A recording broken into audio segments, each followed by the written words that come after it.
Hi everyone, my name is Cynthia. Let's talk books. And today I have the mid-year freakout tag. I love watching everyone's videos, so hopefully you're not like oversaturated with these, but I love hearing what, halfway through the year, what people are considering kind of the best and the worst so far. Last year was a really good year for me. This year, as I was sitting and looking through everything that I had read, it wasn't quite as good. I'm still reading a lot of really good books, but I am binge reading some series, and series tend to be kind of hit and miss, or some books in a series can be hit, some of them can be missed, or it can be just like good, like you want to keep reading, but it's somewhere in the middle rather than good or bad. So that's part of what's been happening in some of my reading so far. I will link, by the way, the two creators of this tag down below, so you can go check out their videos and their channels. Let's get right to it though. The prompt number one is best book you've read so far. And I could not narrow it down to one. Like I said, I have been reading some really good books this year. One of those is The Poppy War by R.F. Kuang. Like, this book, it was just so freaking fantastic. I did a read along of it, and a few people joined in. It was really kind of nice to see how other people were reacting to it. And I know that this is a very beloved book in the community, so I now know why. It is definitely worth all the praise it gets on BookTube. The second book that I think is one of my best books of 2020 so far is Gods of Jade and Shadow by Silvia Moreno-Garcia. This was just, I just love Silvia Moreno-Garcia, and I loved going on this journey with Cassiopeia and the god of death. I loved kind of getting a small window into Mayan mythology and into like Mexico in the 20s. Just freaking fantastic. And this was also the year that I got to meet Silvia Moreno-Garcia, and so all of my books so far are signed by her, and that is just such a neat treat for me. Third book that I think is up there with as one of the best books I've read in 2020 is In the Dream House by Carmen Manchado. And this is a nonfiction book, and it's talking about queer relationships amongst women and domestic violence and abuse. And I just found Manchado's narrative beautiful. It's not a traditional like memoir. It's really creative in its style. Like, I haven't read a lot of books that are in that style, and her voice is just fantastic. On top of it, you have a subject that's really, really important, and it just like touched me in so many different ways. And at some point, I'm going to buy a physical copy of it because I loved it that much. Prompt number two is best sequel you've read so far. Again, I had to give you a few options here. The first one that I think was a really good sequel, and in fact I liked it better than the first book in the series, was The Bashful Bride by Vanessa Riley. This is in the Advertisements for Love series. It's a historical romance series. It's written by a Black author, and it features an interracial relationship, and it's set in Regency England. And so I have like a lot to say about this, but for now I'll just mention that one. Bloodhound by Patricia Briggs, which is number 2 in the Mercy Thompson series, was also really fantastic. Book 1 in the series was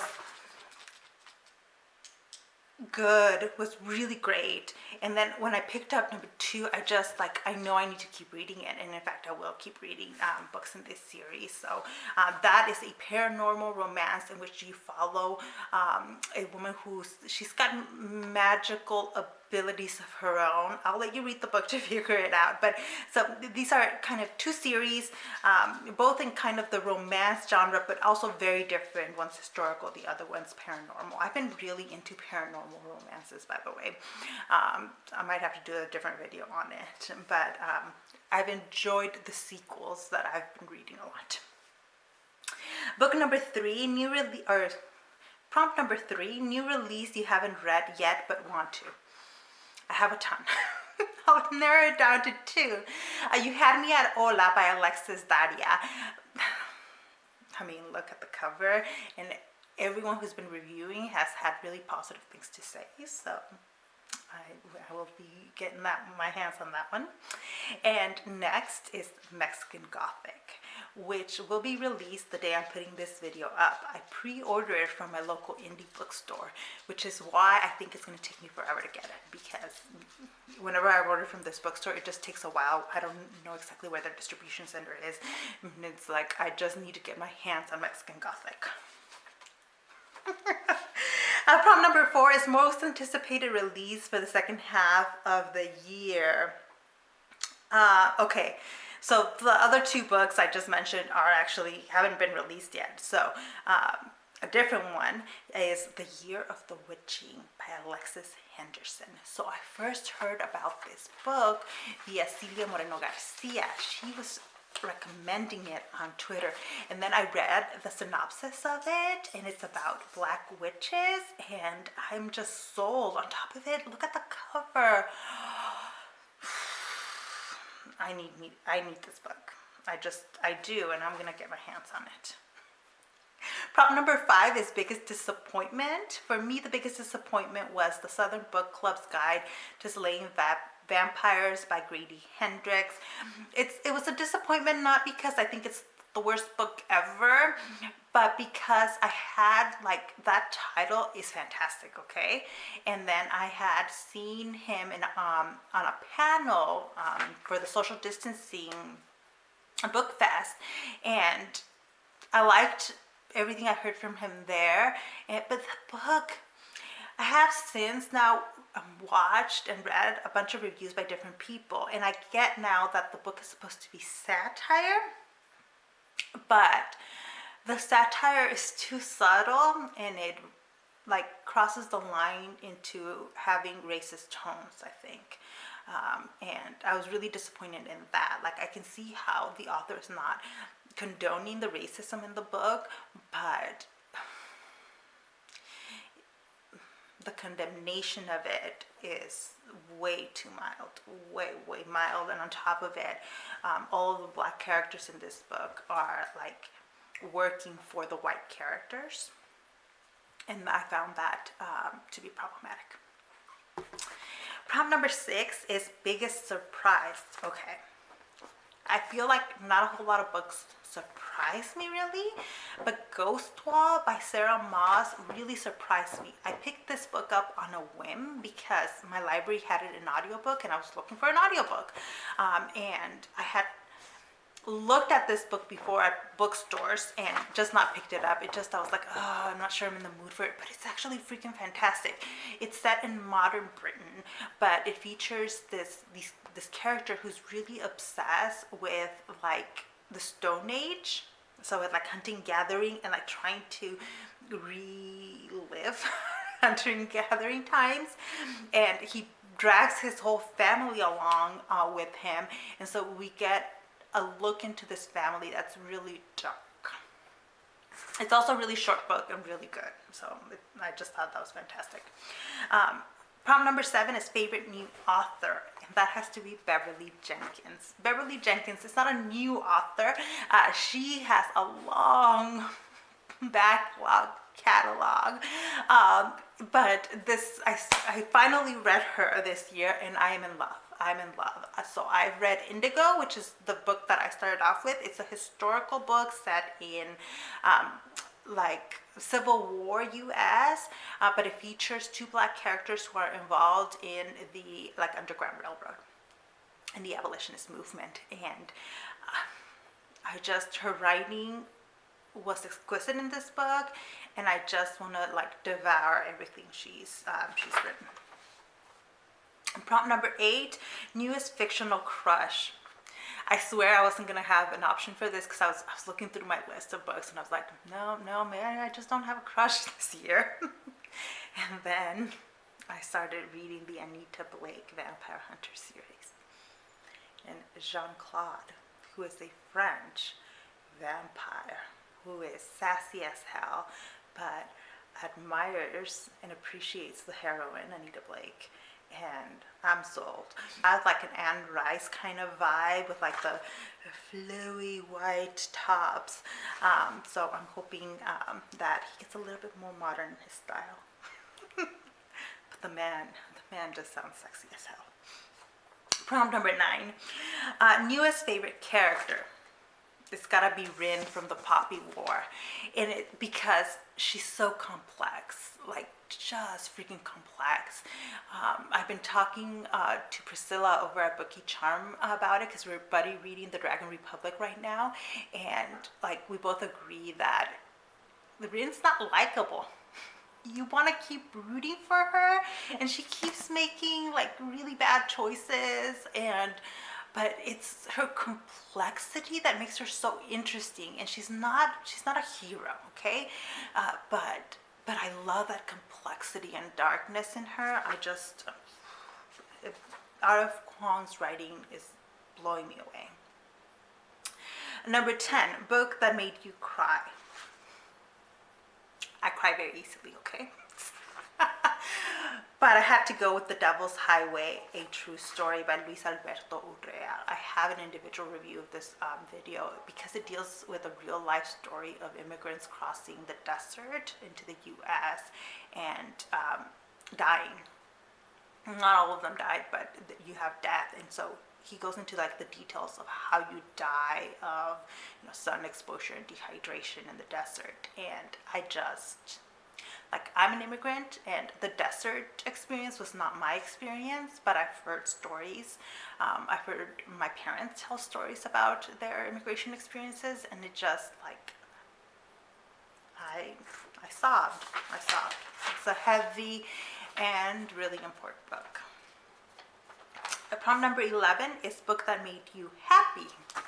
A book that made me insanely happy was Untamed Shore by Silvia Moreno-Garcia.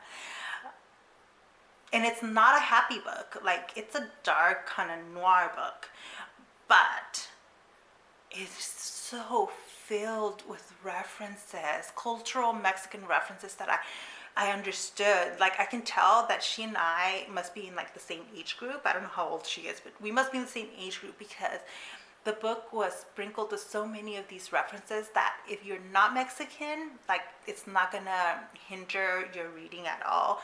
But if you are and you get it, like, it's like so special to read that in a book. And like right at the top, I think it was within the first 10 pages, I just felt so freaking happy to be reading this book by her. I just was. Prompt number 12 is most beautiful book you've bought so far. I've been buying quite a few books in the last couple of months, even though this was supposed to be a low buy year for me. But hello, pandemic. And I have a lot of books with really gorgeous covers. So I just ended up going with An Unkindness of Ghosts by River Solomon because I just love like the light and like the way the face is drawn on here, and I've heard really good things about this book. So I really love the colors in this cover, and I think it's gorgeous. And then we have prompt number 13. What books do you need to read by the end of the year? I hate this prompt because I'm like, hello, everything. I have shelves of books I need to read. But what I'm going to say is watch my haul videos, and I have a haul video coming up in next week. Like, these are all the books I need to read. Now, realistically, which ones I will get to, I really have no clue really, because I'm a mood reader. I know for sure I am reading the rest of Vanessa Riley's books. Yeah, but other than that, like, I'm giving myself the space to just mood read and go wherever that takes me. And then there was another prompt this year, favorite book community member, and I was like, that's evil. It's evil to put that prompt in there.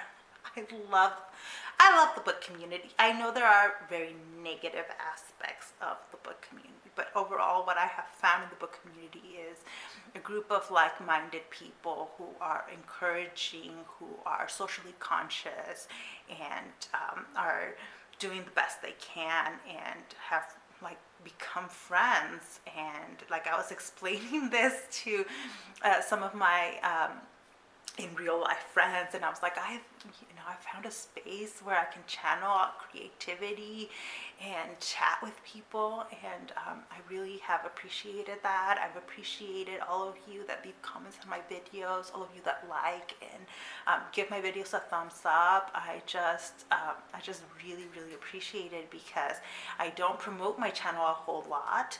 And so if you have found my channel, it was through like pure happenstance and like luck, and I just appreciate every single one of you. So thank you so much. Thank you for watching the video.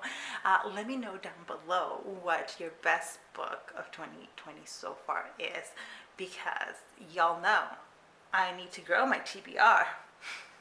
I was just having this conversation with my sister where she's trying to like, you know, narrow her TBR and read everything in it, and I was like, no, Dora, no, wrong approach. Grow that TBR. But thank you so much for watching. I'll see you in the next one. Bye.